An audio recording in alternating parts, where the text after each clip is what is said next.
Here's the big question this show answers.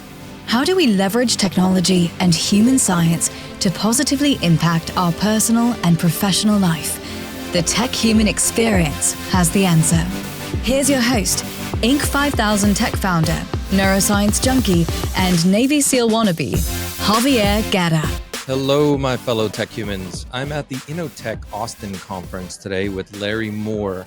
Sitting here with Lary Moore. Lary has an extensive history in information technology. He's currently a chief information security officer.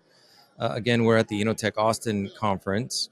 Lary, could you just give a quick intro of who you are and your background? Yes, I've been in the information security space for nearly 40 years. I started off in software development, then moved on to network engineering, server support, software development, and eventually became an auditor, and now I'm as a CISO. Nice. So very well-rounded background. Correct. You're in a very fast-paced, dynamic space. Security is, it's hard for me to grip what a CISO has to do and what they're challenged with, especially now with, GPTs coming out and bad actors having access to very powerful technologies to automate things. Can you help maybe us understand a little bit about what your viewpoints on of strategically thinking about architecture within an organization? A lot of CISOs talk about the business, and I think obviously that's important. But I think what's even more important is that you need to understand not only the data you're protecting, but the infrastructure that it protects and processes. A lot of CISOs focus a little bit too much on the business, in my opinion. For example, if you're talking about protecting data, is it confidential? Is it public? Is it sensitive? How do you want to protect it? How do you want to access it? If you were talking about disaster recovery, have you tested your DR procedures? Should an emergency happen? This does, you need to go there. But you also, once you get there, once you at least have an idea of what you want, you need to start looking at what is important to enable the business to function. For example, I've been in environments where you need to focus on operational continuity first and foremost. Always be ready, always be running. I've also worked in areas where you have to protect credit card data or personal information, so confidentiality is important. So in order to understand that, you may not know about the specific technology per se, but you at least need to understand the underlying architecture that enables you to maintain the risk associated with that business. Is there something that's really jumping out at you, right? And so I understand information security. Do I understand the architecture and how it's evolving? Absolutely not, right? It's a deep animal when you get into that space. So it helps to have somebody like you that knows your stuff. Is there, from what you see is happening in the world right now, how the bad actors are acting, how the technology is changing, the shifts, is there something that's jumping out at you as like something that's very important to really pay attention to, how something is shifting right now within architectures, or maybe new tools that are coming out? Well, I would start off with artificial intelligence. Mm. Obviously, that's a big topic. Now, first, a lot of people throw up AI, and they really don't understand what AI is about. What AI is, it's a whole new concept of, I guess you could say automation in a manner of speaking. It's more like intelligent automation.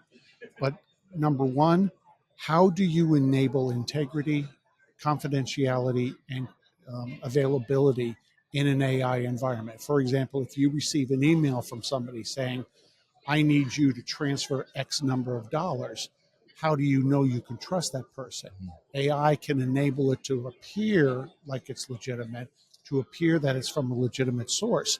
So you have to understand, how can I make sure, how do I guarantee that that information is indeed valid and that it's true? Yeah. So you have to understand the basics. What is AI? What is not AI? How do you work it? And then if AI is not important to you, or if it's not something that's important to your company, what's the next step? Maybe, for example, again, operational continuity. If your business has to operate a certain amount of times per day, it has to be up a certain percentage a day. How do you make sure that you accomplish that? We rely a lot, for example, on the cloud. Mm-hmm.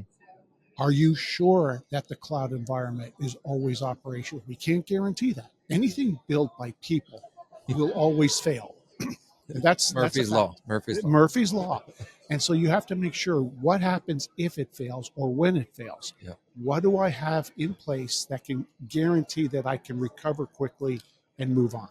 Yeah. No, it's so important. And you know, I've talked to a lot of people, a lot of leaders, and there's some organizations that are moving away from the cloud and going back onto on-prem.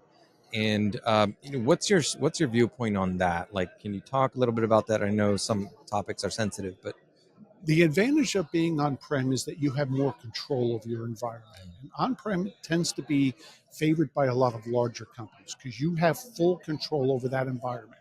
You have control over the employees, the operational data center, because when you go to the cloud, you're entrusting that data entirely to a third party.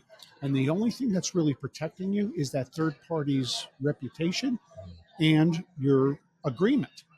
yeah, And but that won't guarantee that that they'll honor that.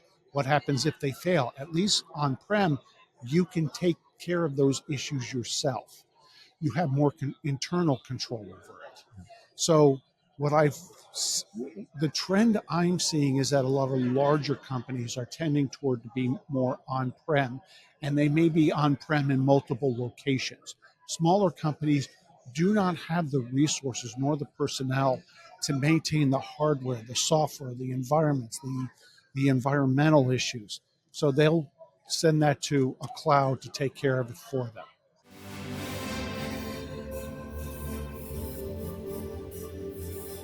The tech human experience